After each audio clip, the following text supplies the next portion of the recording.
வணக்கம். ஆகாஷ்வாணி.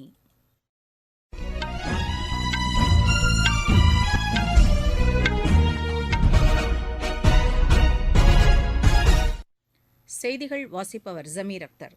தலைப்புச் செய்திகள். நாடு முழுவதும் 18,000 தொடக்க வேளாண்மை கூட்டுறவு சங்கங்களை கணினிமயமாக்கும் திட்டத்தை பிரதமர் திரு நரேந்திர மோடி இன்று தொடங்கி வைக்கிறார். மத்தியில் பிஜேபி தலைமையிலான அரசு பொறுப்பேற்ற பின்னர் நக்ஸலைட் பிரச்சினை பெருமளவு கட்டுப்படுத்தப்பட்டுள்ளதாக உள்துறை அமைச்சர் திரு அமித் ஷா கூறியுள்ளார். மகளிர் உடல் நலன் சீராக பராமரிக்கப்பட வேண்டும் என்ற நோக்கில் ஊட்டச்சத்து திட்டத்தை மத்திய அரசு அறிமுகப்படுத்தியுள்ளதாக மத்திய அமைச்சர் திருமதி ஸ்மிருதி இரானி கூறியுள்ளார். ஆஸ்திரேலியாவில் பரவி வரும் காட்டுத்தீ காரணமாக விக்டோரியா மாகாணத்தில் ஏராளமான சொத்துக்கள் சேதமடைந்தன. காஷ்மீரில் நடைபெறும் கேலோ இந்தியா குளிர்கால விளையாட்டுப் போட்டியில் பதக்கப்பட்டியலில் கர்நாடகா தொடர்ந்து முதல் இடத்தில் நீடிக்கிறது. இனி விரிவான செய்திகள். நாடு முழுவதும் 18,000 தொடக்க வேளாண்மை கூட்டுறவு சங்கங்களை கணினிமயமாக்கும் திட்டத்தை பிரதமர் திரு நரேந்திர மோடி இன்று தொடங்கி வைக்கிறார். புதுதில்லி பாரத் மண்டபத்தில் நடைபெறவுள்ள நிகழ்ச்சியில் கூட்டுறவுத்துறையில் முடிவுற்ற பல்வேறு பணிகளை தொடங்கி வைப்பதோடு புதிய திட்டங்களுக்கும் அடிக்கல் நாட்டவுள்ளார். உலகிலேயே மிகப்பெரிய தானிய கிடங்குகளை அவர் தொடங்கி வைக்கவுள்ளார். முன்னோடி திட்டமாக 11 மாநிலங்களில் 11 தொடக்க வேளாண்மை கடன் சங்கங்கள் சார்பில் இந்த கிடங்குகள் அமைக்கப்பட்டுள்ளன.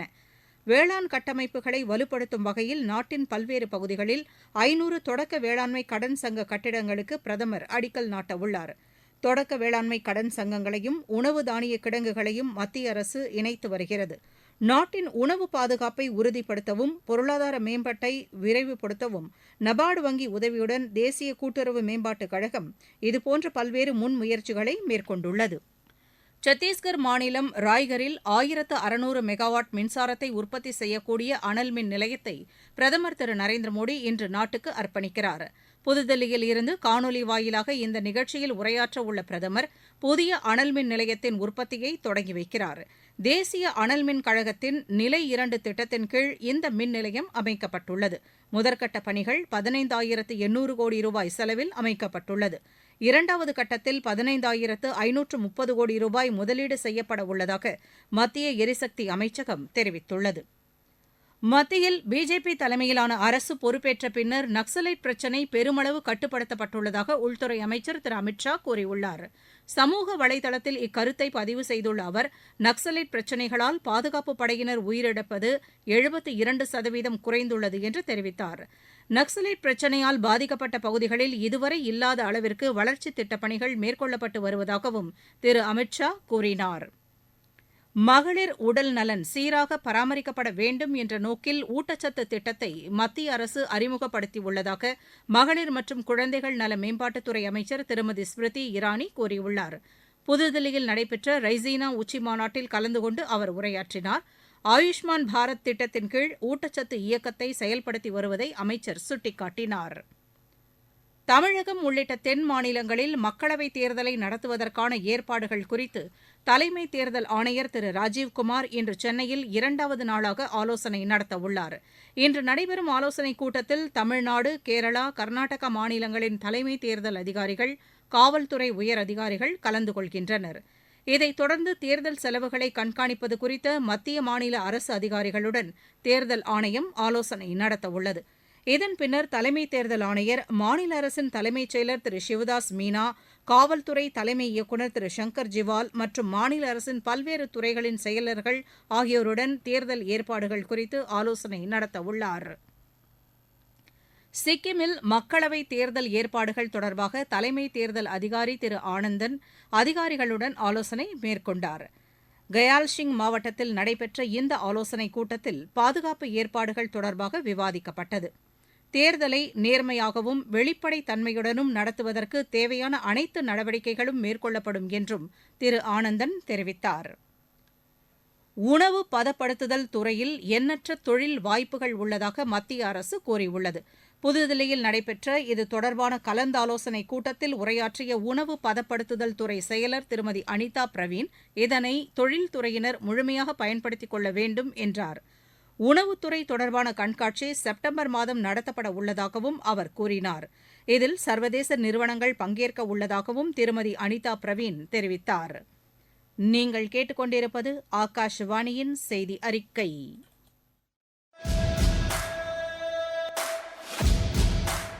மக்களவைத் தேர்தல் 2024 சென்னை அகில இந்திய வானொலியின் மாநில செய்திப் பிரிவு வழங்கும் மக்களவைத் தொகுதிகள் குறித்த கண்ணோட்டம். மக்களவைத் தொகுதிகள் குறித்த விவரங்களை முழுமையாக வழங்கும் இந்த நிகழ்ச்சி இரவு மணி 8:05 முதல் 8:20 வரை நாள்தோறும் இதே அலைவரிசையில் ஒலிபரப்பாகிறது. உங்கள் தொகுதி குறித்த விவரங்களை அறிந்து கொள்ள உதவும் இந்த நிகழ்ச்சியை கேட்க தவறாதீர்கள். நாட்டிலேயே மிகப்பெரிய பாதுகாப்பு தளவாட கண்காட்சி இன்று மகாராஷ்டிர மாநிலம் புனேயில் தொடங்குகிறது. மகாராஷ்டிர மாநில தொழில்துறை ஏற்பாடு செய்துள்ள இந்த கண்காட்சி புனே அருகில் உள்ள மோஷி என்ற இடத்தில் சர்வதேச கருத்தரங்க மையத்தில் நடைபெறவுள்ளது. பாதுகாப்புத்துறை இணையமைச்சர் திரு அஜய் பட் இந்த கண்காட்சியை திறந்து வைக்கிறார். மகாராஷ்டிர மாநில முதலமைச்சர் திரு ஏக்நாத் ஷிண்டே உட்பட பலர் இந்த நிகழ்ச்சியில் கலந்து கொள்கிறார்கள். ஆயுத தளவாட உற்பத்தியில் ஈடுபட்டுள்ள 1200க்கும் மேற்பட்ட நிறுவனங்கள் இந்த கண்காட்சியில் தங்களது சமீபத்திய தயாரிப்புகளை காட்சிப்படுத்த உள்ளன. கண்காட்சியை முன்னிட்டு பாதுகாப்புத்துறை நிபுணர்கள் கலந்து கொள்ளும் கருத்தரங்கிற்கும் ஏற்பாடுகள் செய்யப்பட்டுள்ளன. மக்களவைத் தேர்தலில் திரிணாமுல் காங்கிரஸ் மேற்குவங்க மாநிலத்தில் தனித்து போட்டியிடும் என்று அக்கட்சியின் தலைவர் செல்வி மம்தா பானர்ஜி அறிவித்துள்ளார். இது இண்டி கூட்டணியில் சலசலப்பை ஏற்படுத்தியதை அடுத்து திரிணாமுல் காங்கிரஸ் கட்சியுடன் காங்கிரஸ் கட்சி தொடர்ந்து பேச்சு நடத்தி வருவதாக காங்கிரஸ் மூத்த தலைவர் திரு ஜெய்ராம் ரமேஷ் தெரிவித்துள்ளார். உத்தரப்பிரதேசத்தில் சமாஜ்வாதி கட்சியுடன் கூட்டணி ஏற்பட்டதைப் போன்று மேற்குவங்கத்தில் திரிணாமுல் காங்கிரஸ் கட்சியுடன் கூட்டணி ஏற்படும் என்றும் அவர் கூறினார். இதேபோல் ஆம் ஆத்மி கட்சியுடன் தொகுதி பங்கீடு பேச்சுவார்த்தை ஓரிரு நாட்களில் முடிக்கப்படும் என்றும் அவர் தெரிவித்தார். ஆஸ்திரேலியாவில் பரவி வரும் காட்டுத்தீ காரணமாக விக்டோரியா மாகாணத்தில் ஏராளமான சொத்துக்கள் சேதமடைந்தன. அப்பகுதியிலிருந்து 2000த்திற்கும் மேற்பட்டோர் வெளியேறியதாக அந்நாட்டு அரசு கூறியுள்ளது. முன்னெச்சரிக்கை நடவடிக்கையாக பாதுகாப்பான இடங்களுக்கு செல்லுமாறு அப்பகுதி மக்களை ஆஸ்திரேலிய அரசு அறிவுறுத்தியுள்ளது. விக்டோரியா மாகாணத்திற்கு உட்பட்ட 14 ஊரக பகுதிகள் பாதிக்கப்பட்டுள்ளன. 10,000 ஹெக்டேர் நிலங்கள் தீக்கிரையாகியுள்ளதாக அதிகாரிகள் தெரிவித்தனர்.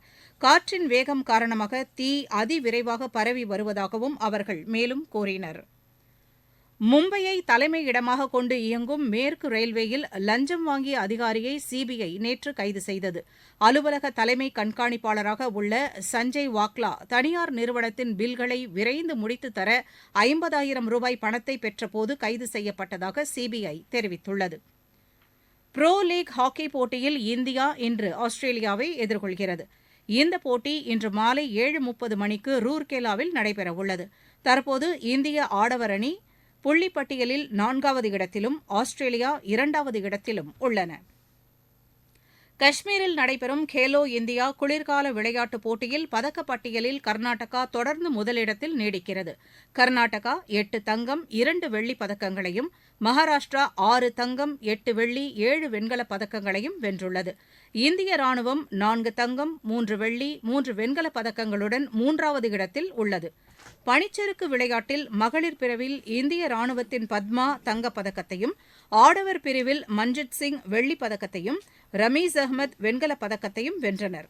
மலைப்பகுதியில் நடைபெற்ற ஆடவருக்கான தொடர் ஓட்டப் போட்டியில் ராணுவம் தங்கப் பதக்கத்தையும், உத்தராகண்ட் அணி வெள்ளிப் பதக்கத்தையும், ஜம்மு காஷ்மீர் வெண்கலப் பதக்கத்தையும் வென்றன. மகளிர் பிரீமியர் லீக் கிரிக்கெட் போட்டியில் நேற்று நடைபெற்ற முதல் ஆட்டத்தில் மும்பை அணி 4 விக்கெட் வித்தியாசத்தில் தில்லி அணியை வென்றது. முதலில் விளையாடிய தில்லி அணி 20 ஓவரில் 5 விக்கெட் இழப்புக்கு 171 ரன் எடுத்தது. 172 ரன் எடுத்தால் வெற்றி என்ற இலக்குடன் பின்னர் விளையாடிய மும்பை அணி இலக்கை அடைந்து வெற்றி பெற்றது. புனேயில் நடைபெற்ற சேலஞ்சர்ஸ் டென்னிஸ் போட்டியின் ஆடவர் இரட்டையர் பிரிவில் இந்தியாவின் ராம்குமார் ராமநாதன் சகேத் மைனேனி இணை தோல்வியடைந்தது. சென்னையில் நேற்று நடைபெற்ற ஐஎஸ்எல் கால்பந்து போட்டியில் மும்பை அணி 2-0 என்ற கோல் கணக்கில் சென்னை அணியை வென்றது. கோவையில் நடைபெறும் ரஞ்சிக் கோப்பை கிரிக்கெட் போட்டியின் காலிறுதி ஆட்டத்தில் தமிழக அணி முதல் நாள் ஆட்ட நேர முடிவில் 1 விக்கெட் இழப்புக்கு 23 ரன் எடுத்திருந்தது. இன்று 2ஆம் நாள் ஆட்டம் நடைபெறவுள்ளது. மீண்டும் தலைப்புச் செய்திகள். நாடு முழுவதும் 18,000 தொடக்க வேளாண்மை கூட்டுறவு சங்கங்களை கணினிமயமாக்கும் திட்டத்தை பிரதமர் திரு நரேந்திர மோடி இன்று தொடங்கி வைக்கிறார். மத்தியில் பிஜேபி தலைமையிலான அரசு பொறுப்பேற்ற பின்னர் நக்சலைட் பிரச்சினை பெருமளவு கட்டுப்படுத்தப்பட்டுள்ளதாக உள்துறை அமைச்சர் திரு அமித் ஷா கூறியுள்ளார். மகளிர் உடல் நலன் சீராக பராமரிக்கப்பட வேண்டும் என்ற நோக்கில் ஊட்டச்சத்து திட்டத்தை மத்திய அரசு அறிமுகப்படுத்தியுள்ளதாக மத்திய அமைச்சர் திருமதி ஸ்மிருதி இரானி கூறியுள்ளார். ஆஸ்திரேலியாவில் பரவி வரும் காட்டுத்தீ காரணமாக விக்டோரியா மாகாணத்தில் ஏராளமான சொத்துக்கள் சேதமடைந்துள்ளன. புரோ லீக் ஹாக்கி போட்டியில் இந்தியா இன்று ஆஸ்திரேலியாவை எதிர்கொள்கிறது.